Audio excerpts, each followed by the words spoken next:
welcome back. So we're going to do a little before and after test here with compression. We're going to do a dry compression like I did the other day.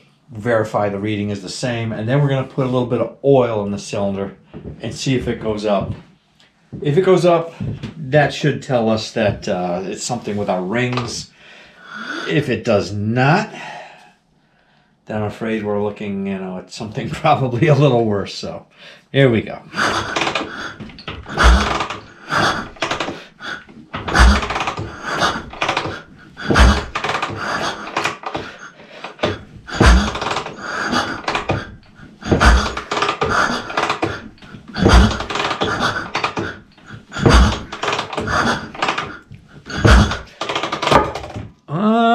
Today, which is weird, I'm getting close to 100, which means this thing should start, at least on this cylinder. Let's see what happens when I put a little oil in it.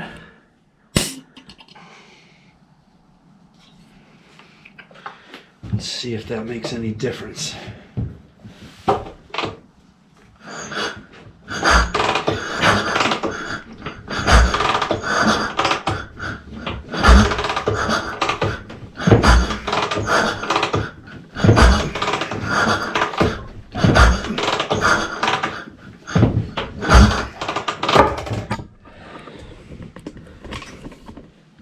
And it did go up. So yeah, that should definitely start on that cylinder. All right, let's check the other one. Okay, this was the one that was lower. This is the one that was like at 50. So I put oil in it already. I didn't try this one dry. Just give this one.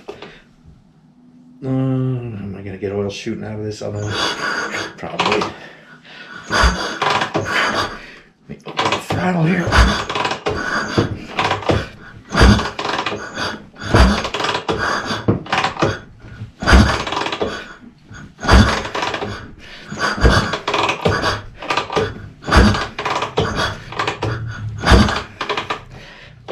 All right.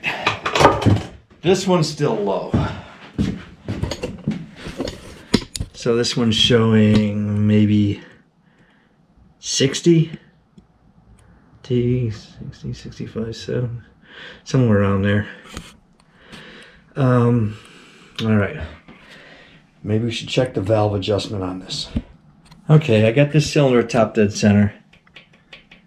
You can hear the valve there. You can see there's slack there. So, yeah, that's pretty good. So I'm gonna say that it's not hanging a valve open. Now it did go up a little bit when I put oil in there, so maybe it's rings. I mean, either way, the head's got to come off, right? So that's unfortunate. And I guess I got to start there. I got to start somewhere. It's got to be the biggest piece of junk W1 on the internet, huh? Someone hacked that off. I did make some pieces out of round stock, drilled and tapped. So this will have to get grinded down and a new one welded on. And that's for the tank mount. So yeah, I guess we start disassembling the top end. Huh.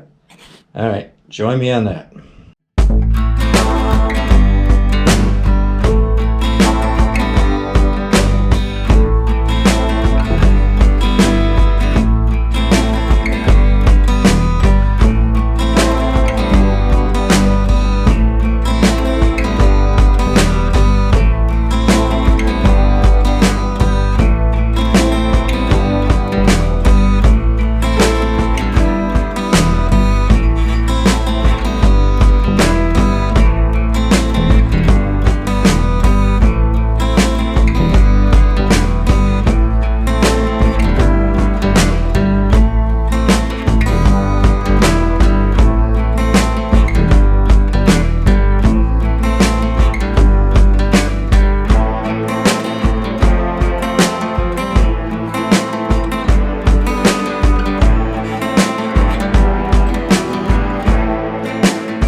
Okay, what I was afraid of was a crack here or here and here, and I don't see any of that.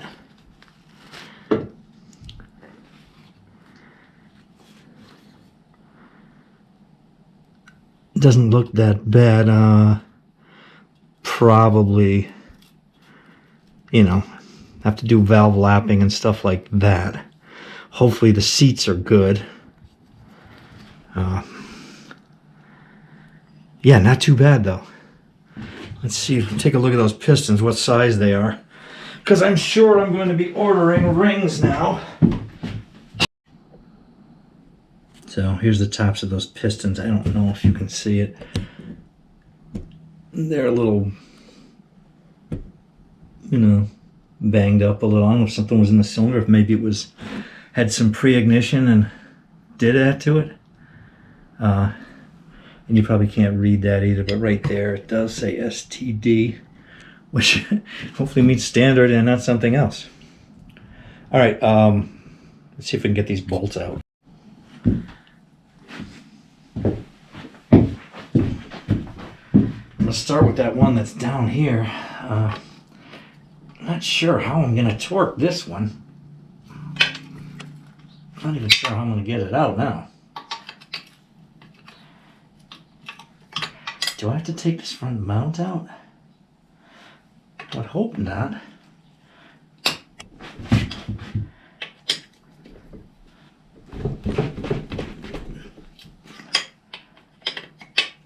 It's gonna have to be like a crow's foot to torque these things.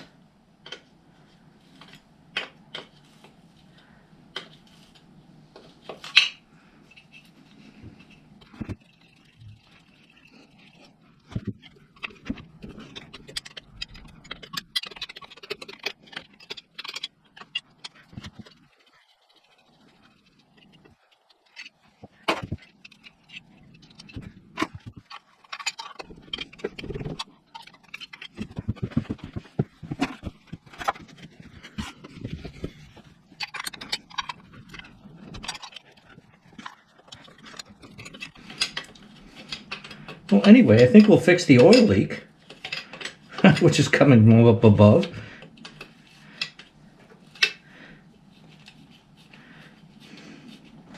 This engine is number 537. This is the 537th engine to roll off the build line. They don't have matching numbers, engines to frames, but they are within a couple numbers.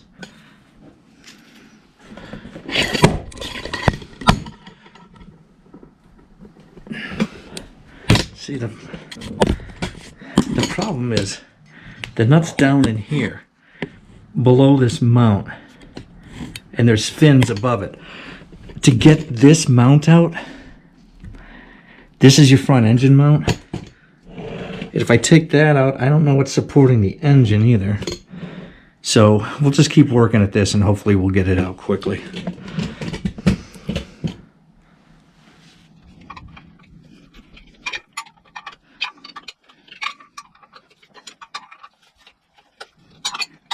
That'll be fun.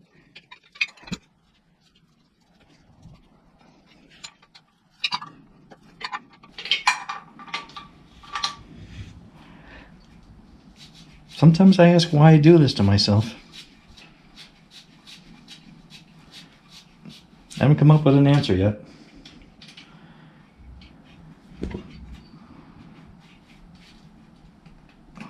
Okay. The nut's off, and of course it's stuck behind the stud. So let me grab a magnet and see if I can get that and the washer out.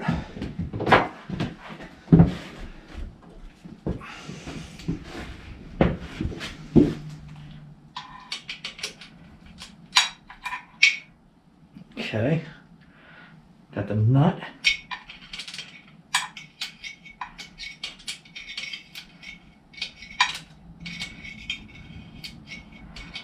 Washer wants to come out. And there's the washer.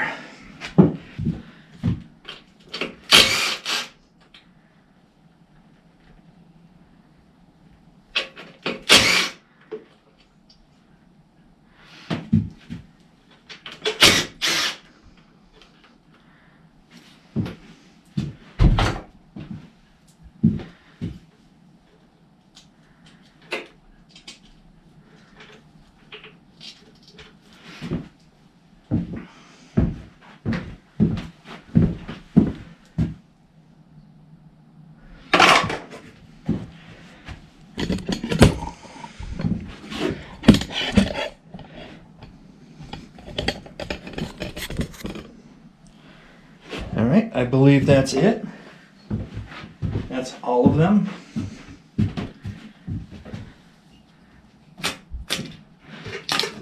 Sure feels like it.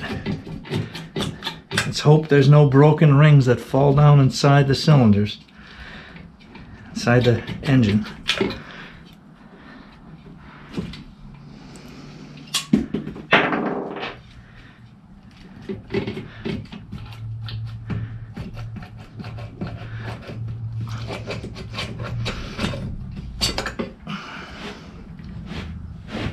All right, let's take a look at these cylinders.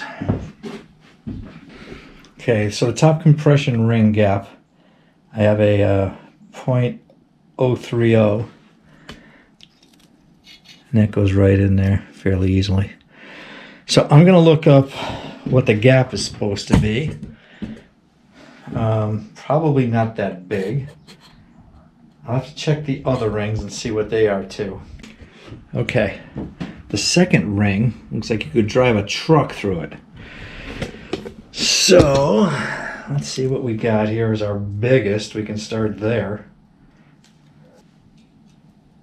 Yeah, that's about right. And still a little loose. So I got, for that ring, I got a 28 and a 30. So 58. And that goes in there and slides around.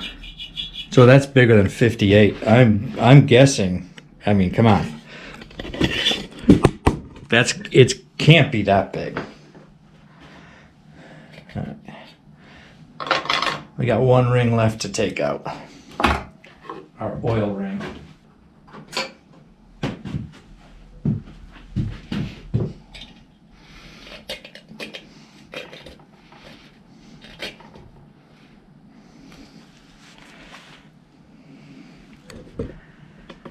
All right, that one doesn't look bad. That second one was horrible, but that one doesn't look too bad. I'm going to guess it's probably a little wide, but at this point, does it really matter? That's your oil ring. Instead of the traditional 3 rings that a lot of bikes have, this is just 1 ring. Yeah. All right, so I have to measure these cylinders up. I take these pistons out. I don't know if these need to be pressed out or if these pins just slide out. I'm going to have to figure that out. But that's where I'm going to leave this one here. And I'll get back to you as I get more information. Okay, thanks for watching.